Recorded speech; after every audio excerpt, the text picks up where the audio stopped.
Hi, beauties, angels. What's going on? Let me fix this.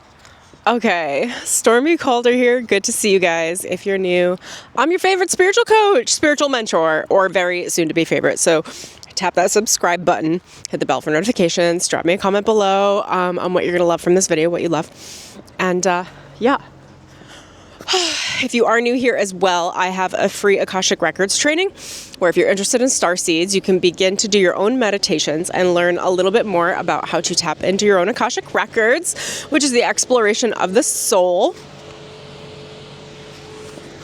And I will leave a link in the description below on where you can sign up for that training for free. All right. So let's jump right in. I want to talk to you guys a little bit about the types of starseed races that there are. So I'm just going to give you kind of a wide spectrum. I'm probably not going to go too deep, but I want to start covering them. So if you feel that you resonate with being a starseed, being from the stars, having a star consciousness, there are races that are in this galaxy. I don't know if they're considered starseeds, but I kind of throw them into the category. There are races from Mars. There are humans with Martian consciousness on this planet. They got displaced, I believe, in a war, although I can't remember all of the specific details. There are, once we leave this galaxy, we start going into the universe, essentially wherever there is consciousness, different dimensional beings. So they can be physical, like they can be 3D physical ETs, or extra dimensionals. They could be in consciousness where they have a complete consciousness, but they are not physical. They're, the physical goes the 3D through the 5D, I believe. And I think the sixth dimension is split. It could be physical or could be etheric, I believe. And then past that up to the 12D, they're all etheric. So everybody's invisible. You've got the angelics. You've got all the different crystalline races. And even then some. And then, of course, there are lower realms. But anyways, so if you think about aliens, I mean, when people think about aliens, they think very like physical, like funky, like ET beings. It's not quite what I think of when I think of starseeds, but wherever there's a lot of planetary bodies, a lot of stars, a lot of consciousness, there are civilizations all throughout the multiverse and all throughout the universe. And all throughout our galaxy, and then Andromeda as well. And wherever those are groups of races of beings, many of which are way, way, way ahead of human consciousness. I'm going to be very, very honest. And let's just spell out some very common races. Okay. Part of the human DNA, the human DNA is actually created from many different races and many different aspects of consciousness. In order to hold the soul in the human body, what it took to animate the Neanderthal into like a fully active human with a 12-strand DNA and the ability to ascend with a God spark was Sirian consciousness. So the Sirians gave us some of their DNA, the Sirian starseed races. The Sirians are from the constellation Sirius, okay? Which I believe is the dog constellation. So anyway, when we think about Sirius, there are three main races that come from Sirius. There's the planet Sirius A, which includes a lot of lyrans, which we'll get into in a moment, which is a really, really very archaic race of starseeds and consciousness. It includes the Sirians, which they are their own race, and they include, when you guys think about Sirius, you're going to be thinking unicorns, cat people, avian races. They are like the most magical. They have, all the mystical things, griffins, all the things come from Sirius A. Sirius B are the aquatic beings. And then Sirius C is the Anunnaki. They are dark. Okay? Let me think about where else I want to take you guys from here. Within, not the same constellation system, but let's skip over to, you guys will probably recognize the Pleiadians. They're very, very popular on Earth. There are many of their ships surround the planet to help us ascend. They're a very friendly race. I believe they begin their ascension at the 5th dimension, so they're a good bridge for us on Earth because we're learning how to get into the 5th dimension and really anchor it. And the Pleiadians already have access to the 5th dimension. It's like their main thing. So the Pleiadians, there are many different races of Pleiadians, just like how there are many different races on the planet of humans. They're very friendly, they're very sensual, they're very comical, and we'll be going into like splitting down the characteristics of each of these races in future videos, so stay tuned. But I'm going to give you the overall right now. And then we can also consider the Andromedans. There's the Andromedan star system. They are another race. Those are I always think about them in terms of like Sagittarians, like they're very travel oriented, they love adventure. Yeah, we'll leave that there.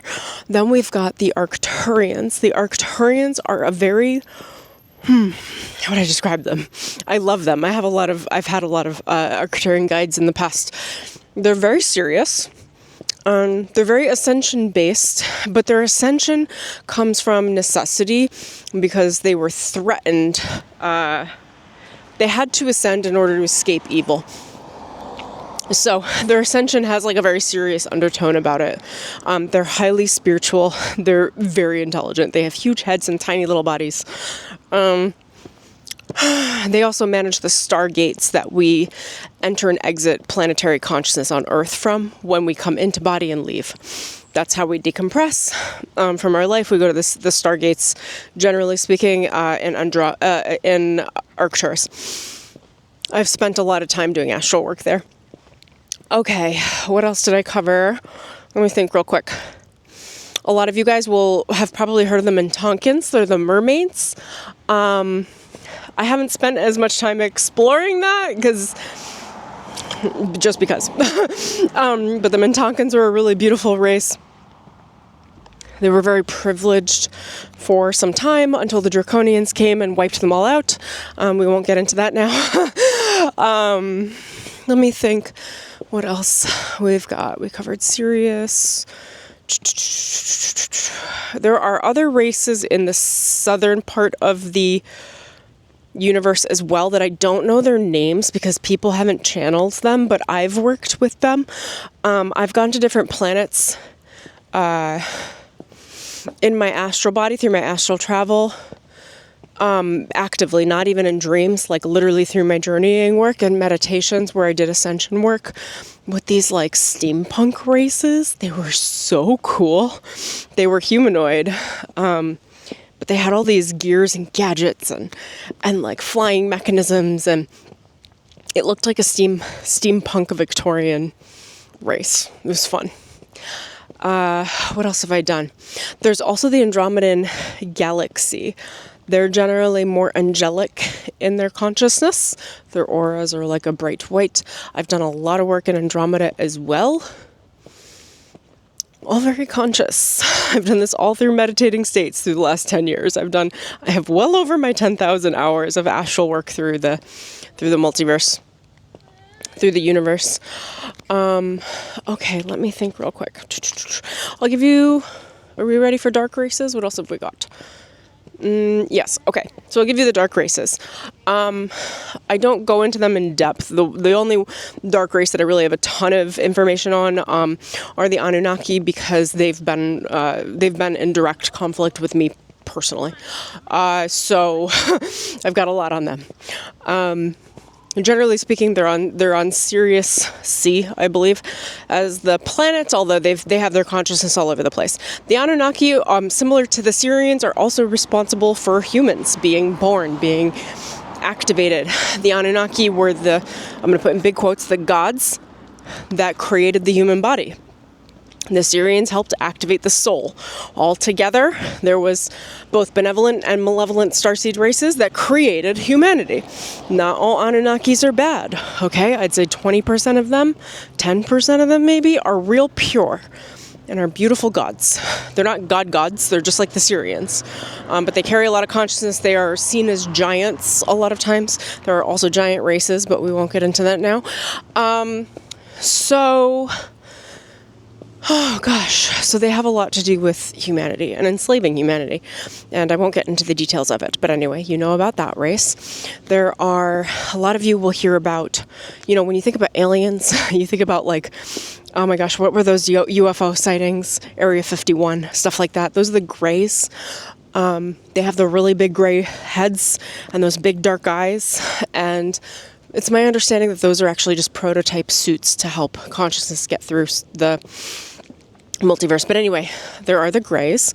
I believe they're a strain of the reptilians. They're another malevolent race, but we do have compassion for them because they're a race that's dying out. There's also, I don't know what it's called specifically, but there are the spider races. All right, I don't remember their name, but I've had a lot of experience with them. I don't like them. I don't think anyone likes them. They were really, really dark, really evil. Not the other ones aren't evil, but the spider races are like, gosh. Ugh. I'm not into it. You can imagine. Just think about spiders. Okay? Or don't. Clean your field off. I'm only sending you good juju. Okay, what was the last race I wanted to cover? Dun, dun, dun. Hold on, I feel like there was one more, no? Maybe not. There's the spiders, the Greys. Oh, the draconians. Then and the reptilians. Okay, so there's two more. There's the draconians and the reptilians. All right, the draconic, generally speaking, I think they might be a part of reptilians. I think they all might be kind of mixed together. They're like kind of versions of one another. And their consciousness is heavily seated on the planet as well. Everybody's is, ultimately, because we all needed these different forms of consciousness in order to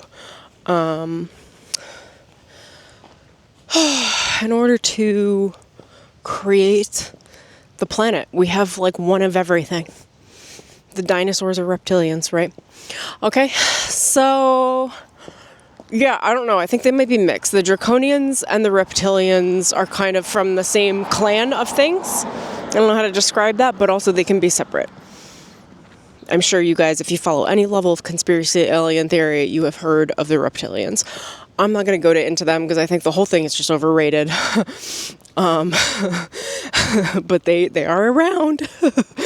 I don't tap into any of those starseed consciousnesses because I don't want them anywhere near me. But they are running the Matrix. They have a lot to do with it. They have a lot to do with the agents. They have a lot to do with the negative shit that goes on that we have to deal with. They have a lot to do with our news and our media. And it just is what it is. It just is what it is. So I have just given you the fast rundown of all of the races that I am immediately familiar with. And I look forward to going into them in depth in future videos. So if you like this, like, comment, subscribe. I'd love to know which one resonates with you.